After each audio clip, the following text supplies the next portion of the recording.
Hello students. Today is the third session of our chapter 2, that is the P block elements. Before starting to get an overview about the P block elements, we will have some brief idea on the general electronic configurations of the P block elements and the oxidation states of the different elements.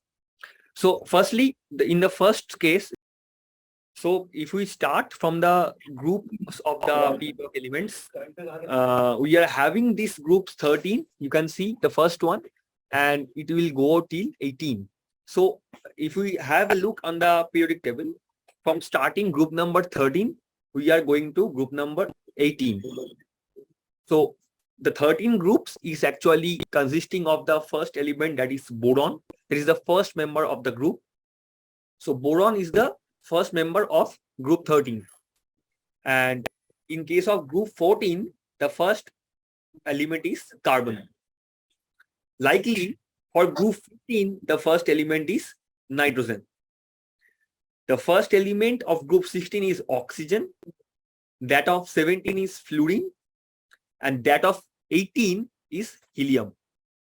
So you see here, if we see the general electronic configuration of group 13 elements, it is NH2 NP1. So we have the s orbital fulfilled. So this is the picture of the s orbital, let's say. And if we have these electrons, so both these electrons are upfilled and in the opposite spin pairing. And we have three p orbitals. You all know, like p orbitals are three in number. They are px, py, and pz. So in case of group 13, there is only one electron in the p orbital. That is this. So there is only one electron in case of boron and the subsequent members of group 13. The same, if we calculate the electron for the group 14 elements, so it will be carbon. So it will be NH2 NP2. So NS orbital will be fulfilled, but we will have one more electron in case of carbon.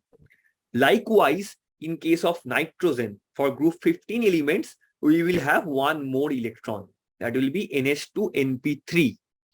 So likewise, we will add up the electrons. But what will happen when we'll add one more electron? That's in case of oxygen or group 16 elements. So in case of group 16 elements, we are having 4 electrons. So here you might have read about this Hund's rule. So Hund's rule is nothing but it dictates how the electrons will be filled in the orbitals. So Hund's rule states, if we have some library of orbitals, suppose these are the orbitals here, and Hund's rule says how to fill up the orbitals by the help of electrons. So according to this rule, the electrons will one by one fill up in the same spin. So firstly, if we are having 5 electrons, it will go by this. But when we are having one more electron, suppose we are having 6 electrons, so then the 6th electron will come to the first orbital, and that will be in the opposite spin. So the 6th orbital electron will come in this, or the 6th electron will come in the opposite spin. So their spin pairing will cancel the electron momentum. So that will be the same, will be applicable in case of group 16 elements. We are having NP4. So 1, 2, and 3. So one more electron will come and will pair with the first electron, that is the px orbital. Likewise, in case of group 17, we are having 5 electrons. So the 5th electron will come in this py orbital. And in case of group 18, that is the noble gas elements, we are having 6 electrons. The 6th electron will come in this orbital. So you are seeing this NH2 NP6. So this one is NS2 and this one is NP6. So that is the configuration of this noble gas element. But in this chapter, we will be specifically discussing about the first 2 groups, that is the group 13 and group 14. So you see, the first group, that is the group 13, is having the first element boron, and group 14 has the first element as carbon. Now, there is a trick by which you can understand how to define or assign the oxidation state for the elements of each groups. You see, first one is the group 13 element. So the oxidation state that is the most common for the element will be +3. For group 14, the oxidation state will be +4. For group 15, the oxidation state will be +5. For group 16, it will be +6. For group 17, it will be +7. And for group 18, it will be +8. So there is a trick by which you can understand how the exact element will be assigned to their corresponding oxidation state. So if it is a group 13 element, then the general oxidation state will be +3. So these 3 will come here. This 4 will come here. This 5 will come here. And likewise, this 18 will come here. So whatever be the group of the element will be, suppose we are talking about carbon, or you are talking about this phosphorus. So you don't know what is the oxidation state of phosphorus, the most common oxidation state. So you just have to remember which group potassium or phosphorus falls into. So phosphorus is nothing but this coming under nitrogen. So nitrogen, phosphorus, arsenic, antimony, and the last one is bismuth.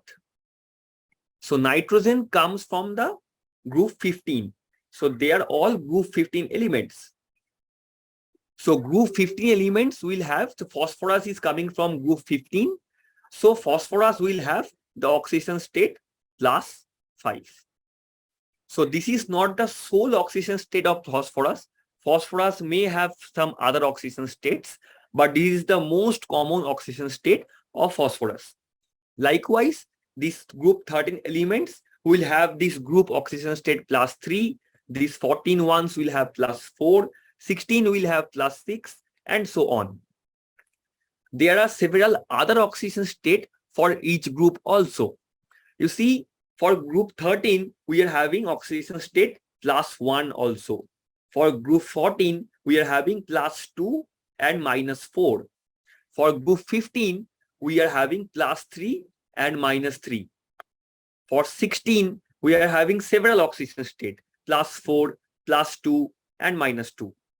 For group 17, there are more oxidation states, +5, +3, +1, and -1. And for group 18 elements, that is the noble gas elements, they are having +6, +4, and +2. So you should note a fact here, like the oxidation state will be diminished by a multiple of 2 only.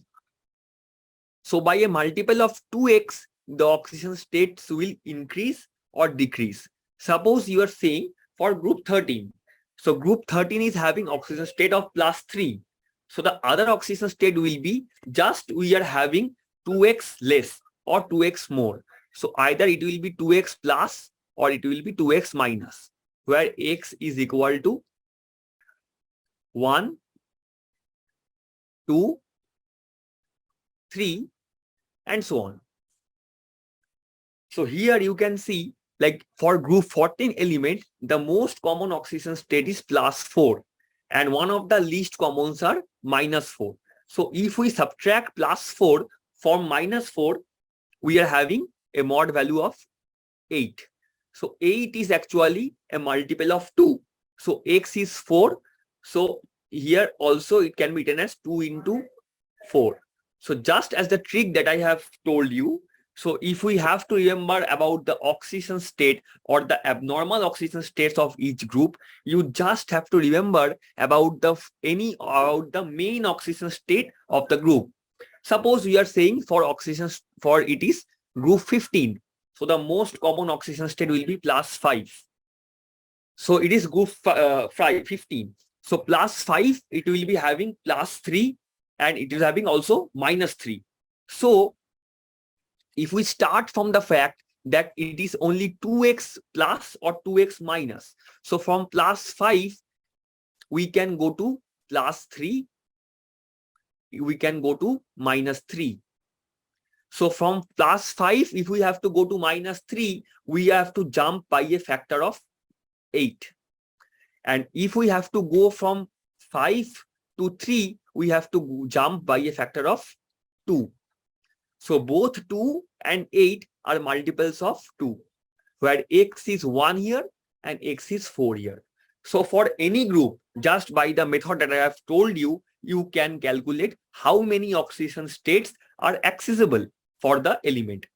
You see here, for example, it is for group 16 element, the common oxidation state is plus 6. So if we subtract 2 from 6, we will reach plus 4. Again, by subtracting 2, we will be having plus 2. Again, by subtracting 4, we will reach minus 2. So in all the cases, either we have to subtract 2 or 4 or 6 or 8. So multiples of 2 are actually required. So by 2x multiples, addition or subtraction, we can reach the other oxidation states of each element or each group. You can also apply the same rule here also. So for group 17, the most common oxidation state is plus 7. So if we subtract 2, it is plus 5. Subtract 2 more, it is plus 3. Subtract 2 more, it is plus 1. And subtract even more 2, so it is minus 1. So just by subtracting or adding the multiples of 2, we can get the several oxidation states of each group. And if we reach group 18, then also from plus 8, if we subtract 2, it will be plus 6. If we subtract 2 more, it will be plus 4. And if we subtract 2 more, we will reach plus 2. So just by adding or subtracting the multiples of 2, we can actually reach about the different oxidation state of each metal or of each elements of the p block elements. So coming to the next part, so first one is we will discuss about the group 13 elements. So we will discuss about this group 13 elements, that is the boron family. Since the first element is boron, so that's why it is termed as the boron family. So group 13 elements can be depicted as boron family. So boron has boron, aluminium, gallium, indium, and thallium. So these are the main elements of this boron family: boron, aluminium, gallium, indium, and then thallium. So the first question is, BF63- is non-existent, whereas AlF63- is a stable molecule. So we have to rationalize the statement why it is so. BF63- molecule does not exist. So let me write this for you. This is boron hexafluoride 3-, and we are having this aluminium hexafluoride species, that is AlF6 3-. So this is species 1 and this is species 2. So according to the question, BF6 3-, the species 1 is non-existent, but the second species, that is AlF6 3-, is a stable molecule. So we have to rationalize the statement. So you, first of all, we have to here can answer by the analogy of the metal size or the orbitals. So you can see here boron is having the electronic configuration 1s2, 2s2, 2p1. So we are having 1s2, we are having 2s2, and we are having 2p1. So let me fill up the electrons for you. So first one is the 1s orbital. Here there are 2 electrons. Then we are having 2s orbital, where you have also 2s, 2 electrons, and this is the 2p orbital. So here we have only 1 electron. So this is the electronic configuration or structure of boron molecule, boron atom. Now, if we excite this 1 electron to this 2p orbital, we are having 3 electrons separately. So in the excited state, we are having 3 electrons for boron. These 3 can bind with the electrons that are derived from the fluorine atom. So that's how BF3 molecule is formed. So this is how BF3 molecules are formed. These X daggered electrons are actually designed to see the electrons of fluorine, and this one is the electrons from boron. So thus 3 fluorine atoms will each give 1 electron, and thus this BF3 molecule will be formed. And then we will have this vacant 2p orbital that will be like this. That is actually vacant, because you see here 1 orbital will be vacant. This electron will come to this orbital. So this orbital will be vacant. So we will denote it as 2pz. Now we are having BF6 3-. So we are talking about BF6 3- molecule. So for BF6 3- to form, we have to add 3 more fluoride anion. So BF3 will add up with 3 fluoride ion to generate this BF6 3-. But you see only 1 orbital is actually here vacant, because for quantum, the principal quantum number 2, there is no d orbital. So 2d is actually impossible. In your structure of atom chapter, you might have encountered these facts, like 2d is impossible because d actually starts from 3. D starts from 3. So for aluminium, 3Ds are actually available. But for boron, there is, since boron's principal quantum number is 2, there is no d orbital. So this boron cannot accommodate these 3 F- ions to it. Rather, it can only accommodate 1 F- to the vacant p orbital. So that's why boron forms BF4-. So BF4- is existent, because in the vacant p orbital, boron can accommodate 1 F- anion. So that's how BF4- can be formed. But in case of aluminium, there are d orbitals. So d orbitals can easily accommodate these extra F- ions. So we can form AlF3 quite easily, just as we have formed BF3. But since aluminium is having these d orbitals, 1, 2, 3, 4. So 5 d orbitals are actually vacant. So here 2 of the orbitals can be accommodated by the F- ions. That's why AlF3 can form AlF6 3- quite easily. It is a very stable molecule. But in case of boron, it can form BF3, or maximum it can form the BF4-, that is the tetrafluoroborate anion. But it cannot go beyond that.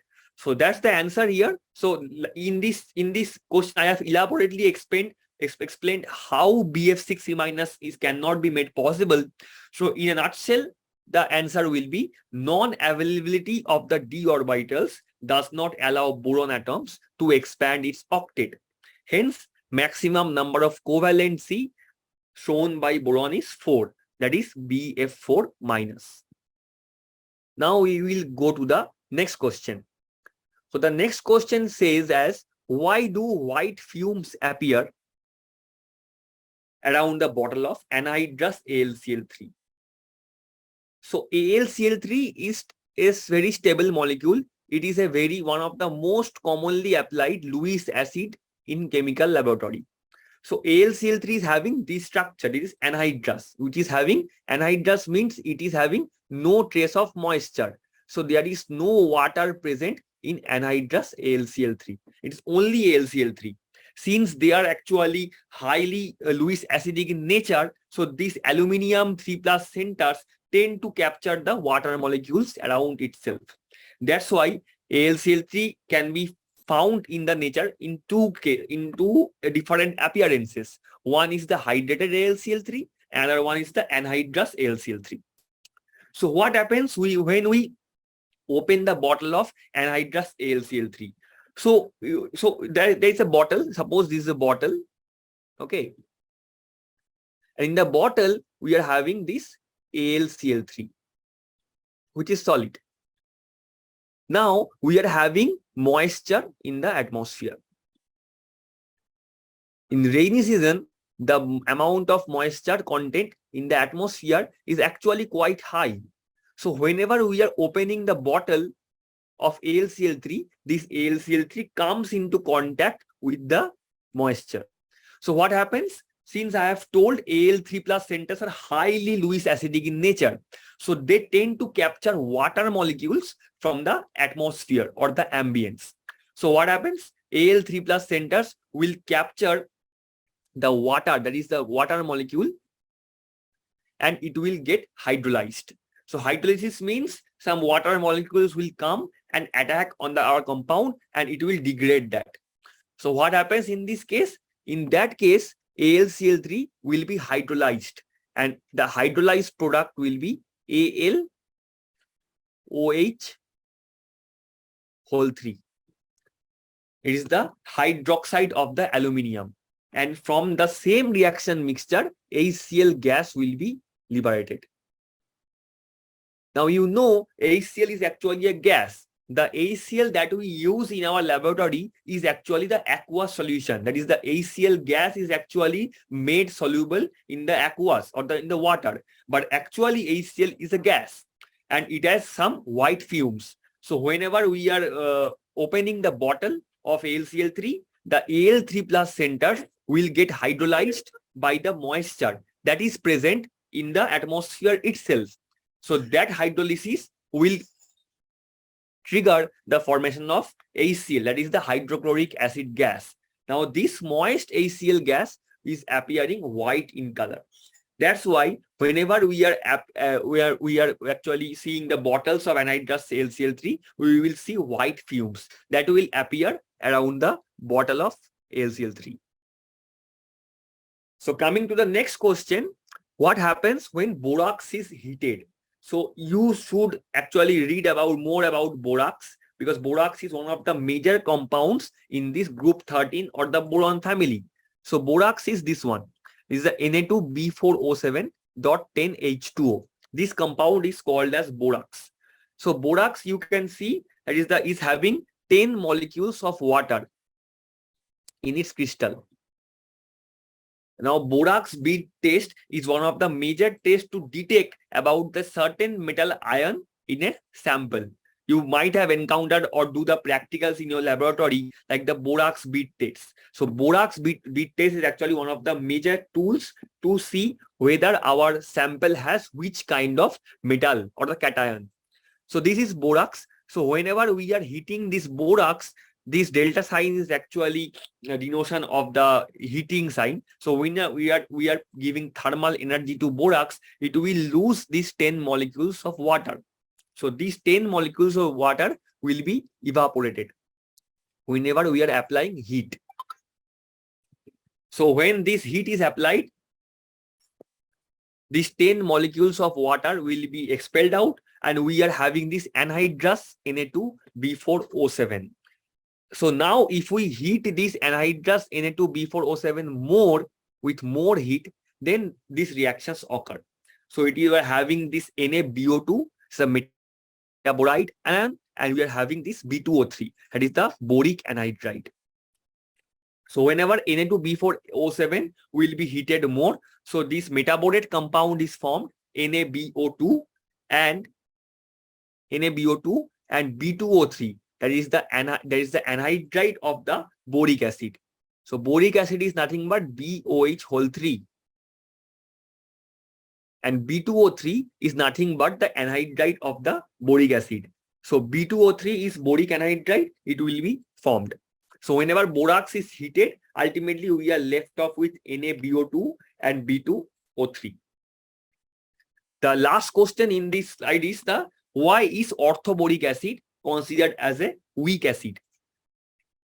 So orthoboric acid or boric acid are essentially the same.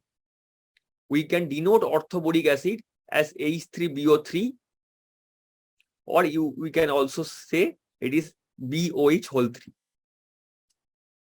So both are actually same. I will write this equivalent sign here to show that both of these are actually termed as orthoboric acid or boric acid. So why is orthoboric acid considered as a weak acid? Now, Whether an acid is strong or weak depends upon its ability to release the H plus ions. So suppose we are having a species AH. So if it is releasing A minus and it is also releasing H plus.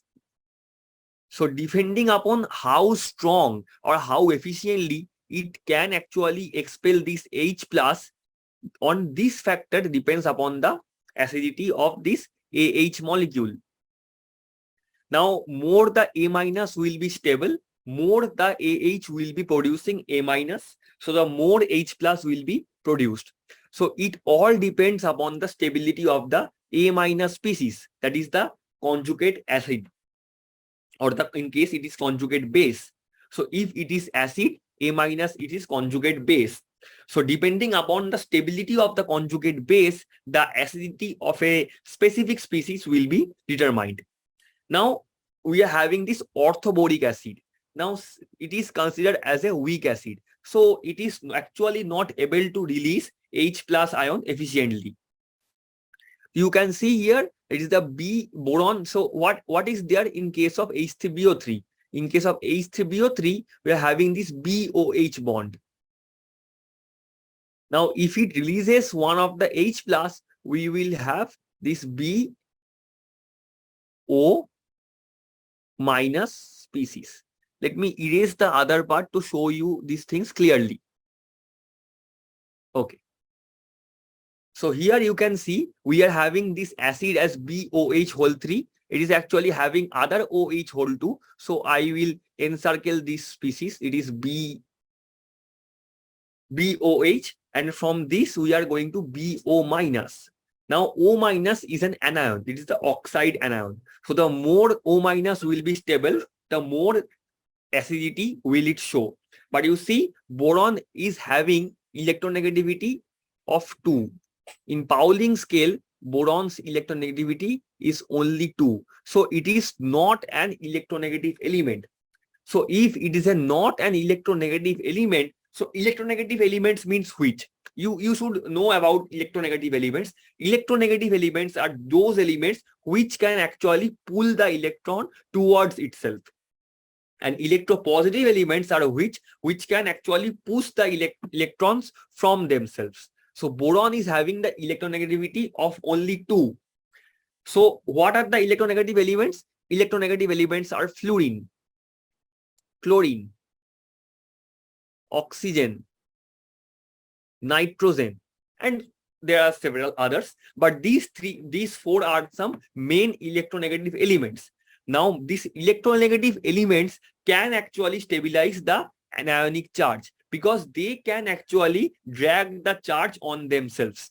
So they can stabilize the negative charge. But in case of boron, the electronegativity is only 2. So boron atom is not able to stabilize the negative charge that is already formed on the oxygen. That's why BOH whole 3 is not actually able to release H plus ion on its own. That's why boric acid is considered as a weak acid. But how this boric acid can actually showcase its acidity? Now we will go to some concept of Bronsted acid and Lewis acid here. So this is the concept of Bronsted acid. So Bronsted is one of the pioneer scientists in this field who actually developed this kind of acidic system, that is the Bronsted acid. But there is another method that way we can also show, or we can also assign that these are the acids. These are the Lewis acid based concept. So in terms of Lewis theory, the acids are which that can actually accept electron, and bases are those which can actually donate electron. So in case of Lewis theory, A is the acid that can actually accept electron, and B is the base that can actually donate electron. But in case of Bronsted theory, the acid-base concept is not the same. In case of Bronsted theory, the molecules that will be able to produce H plus will be considered as acids. But in case of bases, the molecules which will be producing OH minus will be considered as bases. So in case of BOH whole 3, that is the boric acid. So in case of boric acid, what happens? Boric acid is actually able to accept the OH minus from the water molecule. So this OH minus is actually nothing but electron. So in case of Lewis acid concept, boric acid is an acid because it can accept electron. And why it is so? Because I have already told that is the boron is having a vacant p orbital. So if it is having a vacant p orbital, in the vacant p orbital, electrons can come. That's why boric acid is a Lewis acid, not a good Bronsted acid. So what happens in this case? Boric acid is actually able to drag the OH minus from the board of the water molecule to form this tetrafluoroboric acidity ion, that is the BOH whole 4 minus, and in turn it actually releases the H plus. So that's how boric acid shows its acidity. So boric acid is not a typical Bronsted acid, it is actually a Lewis acid in nature. So by the help of its Lewis acidity, it can showcase its acidic nature. So the next question is regarding what happens when diborane is treated with ammonia. So diborane is nothing but this B2H6. So B2H6 is one of the very well-known compounds in case of this group 13 elements. Diborane is having this structure as B and another it is having B. And in the terminals, they are having 2 hydrogen atoms for each boron. On the other boron also, the structure is also similar. So we are left with 4 hydrogens. So to complete the BHB, this B2H6, we will have to add 2 more hydrogens. So here it is 1 hydrogen, another one is this hydrogen.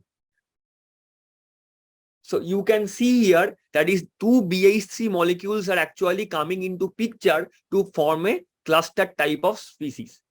So we are having this interaction between this hydrogen and this boron, and also there is an interaction between this boron and this hydrogen. So whenever this is the typical structure of diborane molecule. So in diborane you can see that there are actually 3 centers, 1, 2 and 3, but there is no formal bond between this hydrogen and this boron. So only 2 electrons are there from this bond. So we are having these 3 centers but 2 electrons. So it is a 3C 2E. In the lower part also you can see it's a 2 borons and 1 hydrogen atom are there. But there is no formal bond between boron and this hydrogen. But the 2 electrons are coming from this boron hydrogen bond. So if we see this BHB linkage, we are also having this 3C2E. So from the upper linkage, you are having this BHB as 3C2E, and from the lower linkage also, we are having this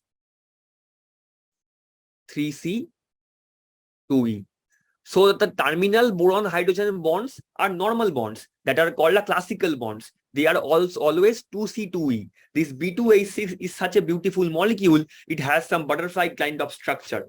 And if we see the terminal BH bonds, they are actually 2-centered 2-electron bonds. 2 centers, one is the boron, another is the hydrogen. 2 electrons are there, so 2-centered 2-electron bonds. But in case of this middle bridging hydride cases, they are actually 3-centered 2-electron bonds. So we are having 4 2-centered 2-electron bonds in case of B2H6 and 2 3-centered 2-electron bonds in B2H6.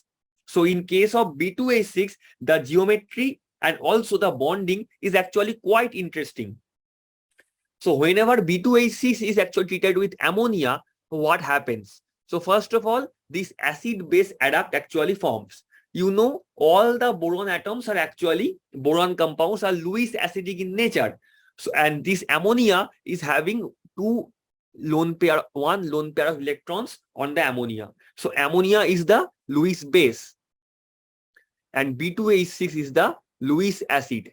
La is actually Lewis acid and Lb is the Lewis base. So this Lewis acid and Lewis base will react. You know, like the Bronsted acid and Bronsted base reacts. Suppose you take HCl, that is a Bronsted acid, and you treat it with NaOH, that is a Bronsted base. So you know, whenever a Bronsted acid and Bronsted base comes into picture, they react readily to form NaCl and water. So they produce salt and they also generate water. So Bronsted acids and Bronsted base react with each other. Here also Lewis acids and Lewis base will react with each other. So you see, one hydrogen is actually, boron is actually able to drag one hydride from the ammonia. So it will be BH4 minus. And we are having BH2 NH3 whole 2 plus. So we are having this salt, this plus minus salt. This is the cation and this is the anion, just like NaCl, Na plus and Cl minus. So this is an analogy from the Bronsted theory. So this cation is actually analogous to Na and this anion is actually analogous to Cl. So this BH2 NH3 whole 2 plus and BH4 minus is a salt between a Lewis acid and a Lewis base. Now what happens when the reaction is performed more? We are having 12 moles of hydrogen will be liberated and we are left with this compound, this B3N3H6. B3N3H6 is one of the very well-known compounds and it is one of the majorly utilized compounds from the group 13 elements. So B3N3H6 has a nickname called borazine. So this is called as borazine, or it has some other names as inorganic benzene. So let me draw you benzene for this. So here if we draw benzene, you all know about the structure of benzene. So benzene is nothing but C6H6. So this is benzene. Benzene's molecular empirical formula is C6H6. And this one is called the inorganic benzene, B3N3H6. So you see the number of hydrogen atoms are actually same, but number of carbons are actually divided. So C6 we can denote as C3 and C3. And if we have a look in the periodic table, we are having group 13 element as boron, group 14 element as carbon, and group 15 element as nitrogen. So if we are having equal numbers of carbon, so we have to divide the number of carbon between boron and nitrogen. So if we are having 6 carbons, so 3 will be taken up by boron and 3 will be taken up by nitrogen. That's why whenever we are having C6, we have to divide the factor by C3 and C3, and now we are left with B3 and N3. And H6 is the same. That's why it is called the inorganic benzene, because it is having inorganic molecules, inorganic atoms. Boron and nitrogen are inorganics. That's why it is termed as inorganics. So boron is an inorganic atom, not like carbon. That's why in case of benzene, just like the analogy of benzene is having the molecular formula as C6H6, but this boron will have the molecular formula borazine will be possessing B3N3H6. Since boron is one atom before carbon and nitrogen is one atom after carbon. That's why we are having this C6 designated as B3N3. So B3 and N3, that will be confirming the C6, and we are having H6. So just in the alternate positions, we will be having this boron and nitrogen in case of borazine. That will be the structure of borazine. So synthesis of borazine is actually very, very important for your exam. You have to remember the balanced equation, how this borazine will be formed from ammonia. The question will come as such, how you will prepare borazine from B2H6. So this will be the answer. So of this slide, the next question is, how can you explain the higher stability of BCl3 as compared to TiCl3? Now, down the group, because of the because of the poor shielding effect of the intervening d and f orbitals, the effective nuclear charge will actually get increased. So what is the case? So let me show you with a specific example. First one is the boron. Now we are having this aluminium. Now we are having in gallium, indium, and in the last we are having thallium. Now we are having this case. So here down the group, because of the poor shielding effect of the intervening d and f orbitals. So whenever we are going down the group, d orbitals will come into picture, f orbitals will also come into picture. And we all know the shielding effect of d and f orbitals are very less. They cannot shield.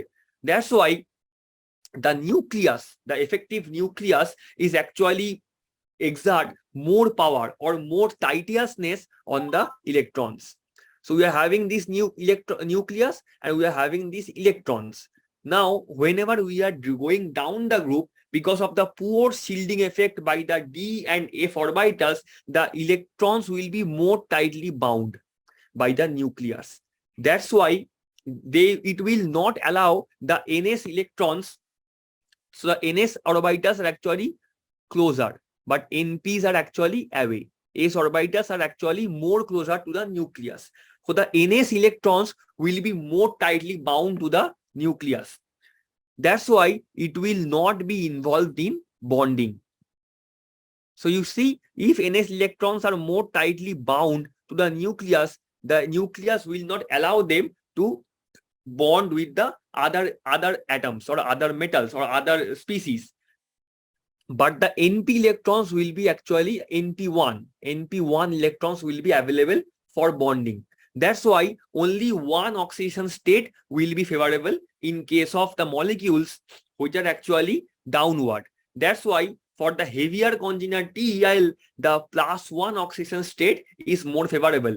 Whereas for the lighter element, that is the case of boron, this shielding effect is not coming into picture. In that case, the +3 states will be more accessible or more feasible. So these are the main questions of the group 13 elements. Now we will come to group 14 ones. So the group 14 elements, first question is, consider the compounds, that is the BCl3 and CCl4, boron trichloride and carbon tetrachloride. How will they behave with water? Now I have already told, like, the B is the group 13 element, which octet is actually not fulfilled.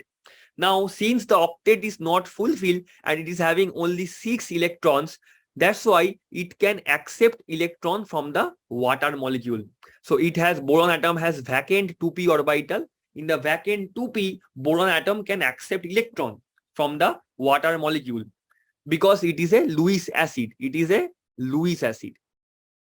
So since it is a Lewis acid, it will react with water and it will get hydrolyzed, just like LCl3, and it will produce orthoboric acid, and also HCl will be formed. But same is not in the case of CCl4, because you see CCl4 is the carbon is the group 14 element and it has octet fulfilled. So 8 electrons are actually fulfilled in case of carbon. Now carbon is actually having principal quantum number 2. That's why it cannot expand its octet, because 2D is impossible. So D comes from the 3 principal quantum number. Since the octet cannot be expanded, since there is no vacant d orbital, that is, water molecule cannot attack on H2O, on this CCl4, because it has no vacant space. That's why CCl4 remains unaffected by water. But whenever we are having BCl3, BCl3 gets readily hydrolyzed. Now, the next question is explaining why there is a phenomenal decrease in the ionization enthalpy from carbon to silicon. First one is there are 2 reasons here only that can be actually used to answer the question. The first one is the appreciable increase in the atomic size from carbon to silicon. So here we have carbon, here we have silicon. We then have germanium, then we have tin, and at last we have lead, that is Pb. Now from carbon to silicon, if we go, we are having an increment in the atomic size. Now carbon has electronic configuration 1s2, 2s2, 2p2. So 1s is actually here, then 2s, then 2p.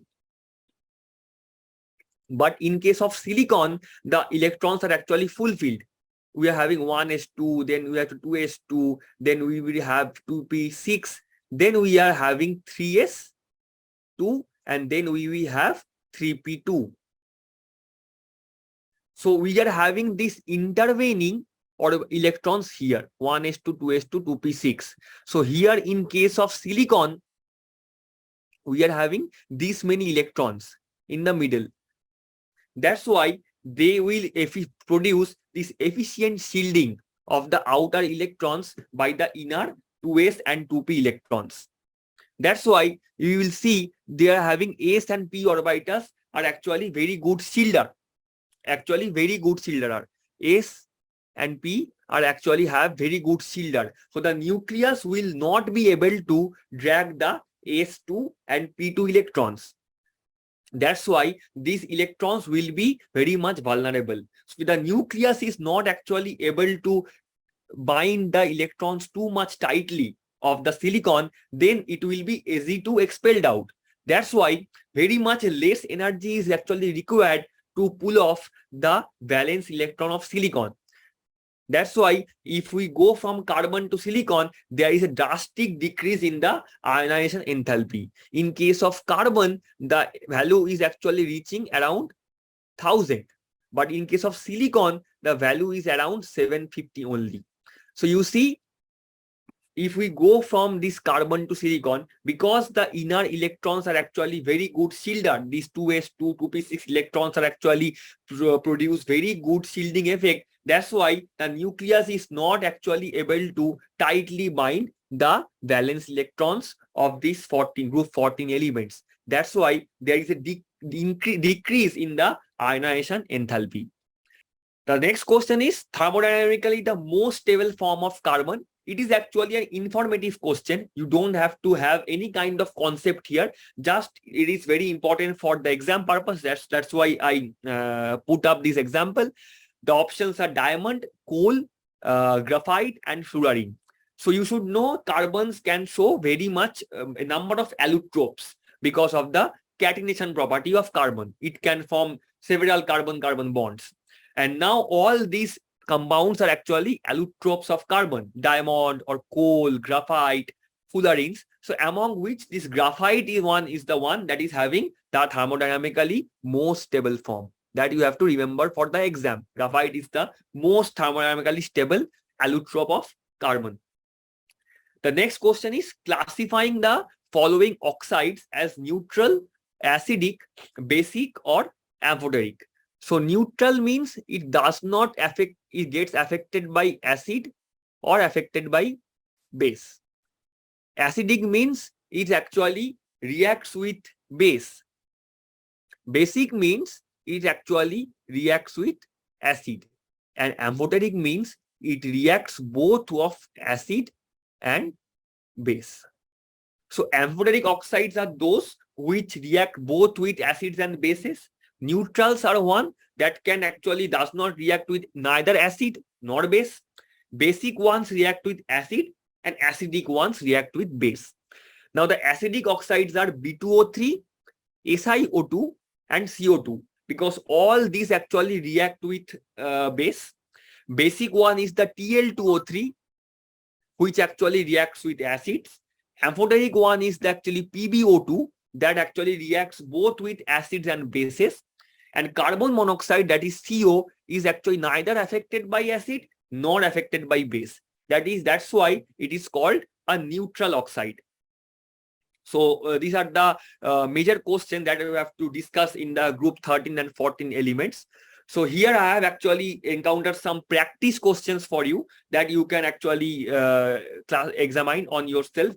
The first one is the whether boric acid is a protic acid justified. In my Lewis acid concept theory, I have actually told what is a Lewis acid and what is a Lewis base. So these are the specific hints to the examples. The second one is the drawing the resonance structures of carbonate and bicarbonate anion. So carbonate is nothing but CO32 minus. So CO32 minus, we are having carbon, we are having 3 oxygens. So first one is this one, and another oxygen is having a negative charge. So this is the carbonate. So this electron will pull off here and this will be dragged by this oxygen. So thus you can draw the resonance structure of carbonate. The second one is the BCl bond has a dipole moment, but why BCl3 molecule possesses a net zero dipole moment? So the hint is actually there in the geometry. BCl3 molecule is planar and it is trigonal. Now you can answer whether all the bonds are actually having some dipole moments, still the molecule does not possess any dipole moment. The next question is regarding why the BF bond lengths in BF3 and BF4 minus differ. That actually I have discussed in the first question, like from BF3, if BF3 takes up one fluoride ion, it will produce BF4 minus. Now you can understand how this is geometry can be changed from this trigonal planar molecule to the tetragonal or the tetrahedral molecule. So boric acid is polymeric due to which reason? You might have known the structure of boric acid, that is BOH3. Now BOH3 can actually form extensive hydrogen bonding, intermolecular hydrogen bonding with other BOH3 molecule. So that's how it is a hint how they can form a kind of some kind of this extensive structure, polymeric structure. So these are the actually basic practice questions for you guys to go through this chapter, and you should be able to answer if you read about this question. Both 13 and 14 block elements are now over. So in our next class we will be discussing on the group 15 and group 16 elements, that is the group nitrogen and group oxygen elements. That's the point we'll stop.